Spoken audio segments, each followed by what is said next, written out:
শ্রী শ্রী ঠাকুর মা স্বামীজির অনুরাগী সকল ভক্ত আত্মারামের কৌটো এই নামটির সঙ্গে অতি পরিচিত। কত স্মৃতি, কত লীলা যে জড়িয়ে আছে এই আত্মারামের কৌটোকে কেন্দ্র করে তার ইয়ত্তা নেই। স্বামীজি এবং তার সন্ন্যাসী গুরুভাইদের প্রত্যেকের স্মৃতি জড়িয়ে আছে এই আত্মারামের কৌটোর সঙ্গে।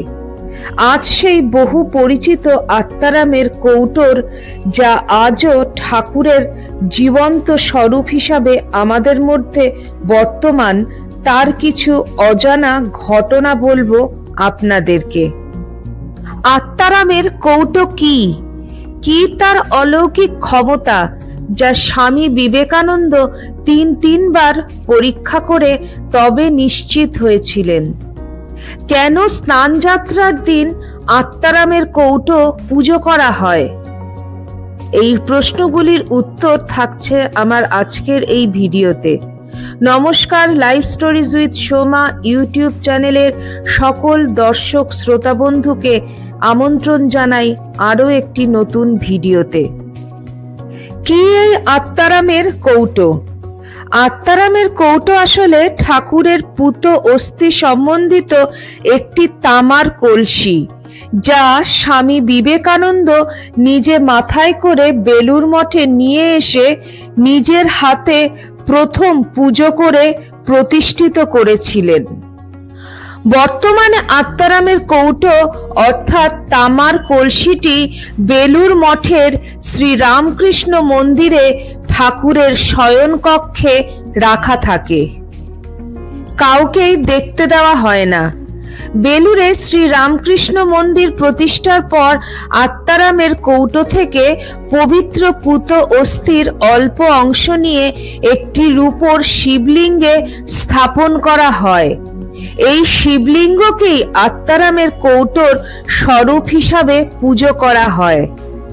এছাড়াও রামকৃষ্ণ মঠের বিভিন্ন গুরুত্বপূর্ণ কেন্দ্র যেমন কামারপুকুর, জগদ্দান, কাশী, মুম্বাই, চেন্নাই, বারাণসী, সিঙ্গাপুর প্রভৃতি মঠেও একইভাবে আত্মারামের কৌটোর স্বরূপ রৌপ্য শিবলিঙ্গ রাখা রয়েছে এবং নিত্য পূজা করা হয়।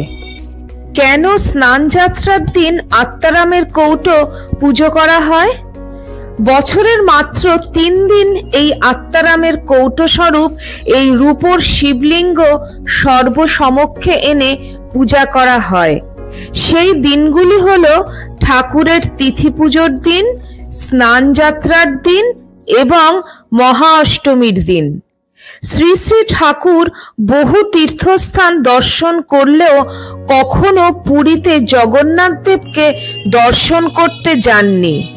শ্রী শ্রী ঠাকুর নিজে বলেছিলেন, সেখানে গেলে আর এই দেহটা থাকবে না, লীন হয়ে যাবে। তাই স্নান যাত্রার দিন নররূপী জগন্নাথকে স্নান করানো হয়। কি অলৌকিক ক্ষমতা রয়েছে আত্মারামের কৌটোয়, যা স্বামী বিবেকানন্দ তিনবার পরীক্ষা করে তবে নিশ্চিত হয়েছিলেন? প্রথমবার পরীক্ষা করলেন 1898 সালের 9 ডিসেম্বর।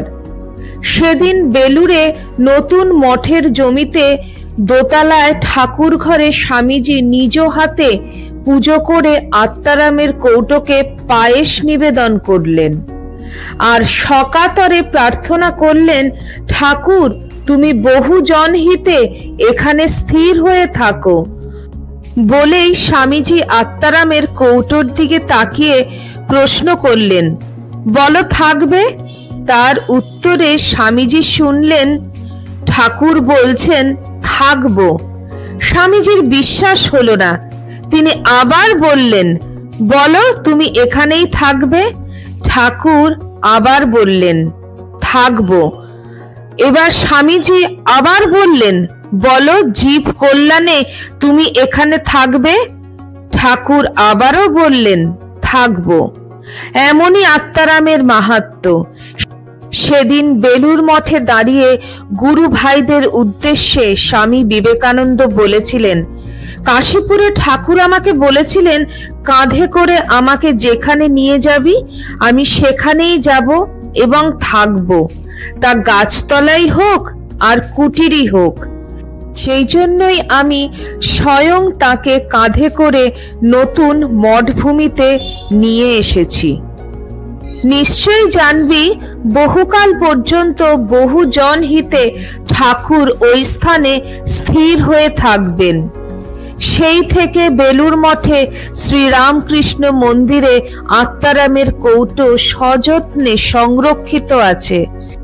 প্রথমবার আত্মারামের কৌটো মঠে প্রতিষ্ঠা করেই স্বামীজি আসলে ঠাকুরের সেই কথা পরীক্ষা করে নিলেন। দ্বিতীয়বার যখন পরীক্ষা করলেন, তখন স্বামী বিবেকানন্দের শিষ্য স্বামী নির্ভয়ানন্দ প্রবল জ্বরে আক্রান্ত।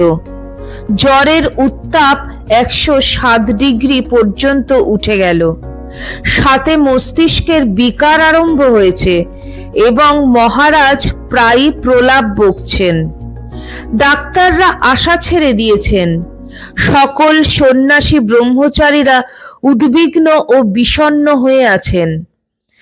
স্বামীজির চোখে মুখেও দুঃখ ও উদ্বেগের চিহ্ন সুস্পষ্ট। সন্ধ্যারতি শেষে স্বামীজি স্বামী নির্ভয়ানন্দকে মন্দিরে নিয়ে আসতে বললেন। এরপর স্বামীজি ঠাকুর ঘরে প্রবেশ করে তার নিজের প্রতিষ্ঠিত আত্মারামের কৌটোকে গঙ্গা জলে স্নান করালেন। তারপর সেই স্নানের জল স্বামী নির্ভয়ানন্দকে পান করালেন। এতে মহারাজের জ্বর আরো বেড়ে গেল। এই পরিস্থিতিতে উপস্থিত সকলেই খুবই চিন্তিত হয়ে পড়লেন। জ্বর এরপর আরো বেড়ে গিয়ে তারপর একেবারে কমে গেল। স্বামী নির্ভয়ানন্দ বিদ্যুৎ বেগে সুস্থ হয়ে এমনভাবে উঠে বসলেন যেন তার কিছুই হয়নি। তিনি আর সকলকে দেখে নিজেও অবাক। সকলেই তার সুস্থ হয়ে ওঠা দেখে বিস্মিত। স্বামী বিবেকানন্দ তখন উপস্থিত সাধু ব্রহ্মচারীদের দিকে তাকিয়ে হাসতে হাসতে বললেন, দেখ ঠাকুরের শক্তি দেখ, তিনি কি না করতে পারেন। তৃতীয় তথা শেষবার স্বামীজি আত্মারামের কৌটোকে পরীক্ষায় প্রবৃত্ত হলেন। একদিন মঠের ঠাকুর ঘরে প্রবেশ করে স্বামীজি ঠাকুরের চরণামৃত পান করলেন। তারপর ঠাকুরের পাদুকা দুখানি মাথায় ঠেকিয়ে প্রণাম করলেন। এরপর আত্মারামের কৌটোর সামনে ষষ্ঠাঙ্গে প্রণাম করলেন। প্রণাম করে ঠাকুর ঘর থেকে বেরিয়ে আসার সময় স্বামীজির হঠাৎ মনে হলো, সত্যি কি এতে ঠাকুরের আবেশ রয়েছে, নাকি সবই মনের ধারণা মাত্র? আচ্ছা দেখি, প্রার্থনা করে বলেই স্বামীজি মনে মনে প্রার্থনা করলেন, ঠাকুর তুমি যদি সত্যি সত্যি এর মধ্যে থাকো, তবে 3 দিনের মধ্যে গোয়ালিয়রের মহারাজকে মঠে নিয়ে এসো, তবে বুঝবো। মহারাজ তখন কলকাতায় এসেছিলেন, কিন্তু স্বামীজি জানতেন না। তাই এমন বাসনা করলেন যা অপূরণীয়। কাউকেই সে কথা বললেন না। কিছুক্ষণ পরে তিনি নিজেও সেই কথা ভুলে গেলেন। পরের দিন স্বামীজি একটি কাজে কলকাতায় গেলেন। বিকেলে মঠে ফিরে এসে শুনলেন গোয়ালিয়রের মহারাজা গাড়ি করে জিটি রোড দিয়ে যাচ্ছিলেন। মঠের সামনে দিয়ে যাওয়ার সময় গাড়ি থামিয়ে তিনি স্বামীজি মঠে আছেন কিনা খোঁজ নিতে লোক পাঠান। স্বামীজি মঠে নেই জেনে তিনি খুবই দুঃখ পেয়ে ফিরে গিয়েছেন। স্বামীজির মনে পড়ে গেল আত্মারামের কৌটোর কাছে করা তার বাসনার কথা। তিনি ছুটে গেলেন ঠাকুর ঘরে। তারপর আত্মারামের কৌটো মাথায় ঠেকিয়ে বারবার প্রণাম করে অশ্রুপূর্ণ চোখে আনন্দে চিৎকার করতে লাগলেন, তুমি সত্যি, তুমি সত্যি, তুমি সত্যি। স্বামী প্রেমানন্দ সেই সময় ধ্যান করবেন বলে ঠাকুর ঘরে এসেছিলেন। তিনি এই কাণ্ড দেখে কিছুই বুঝতে না পেরে দাঁড়িয়ে পড়লেন।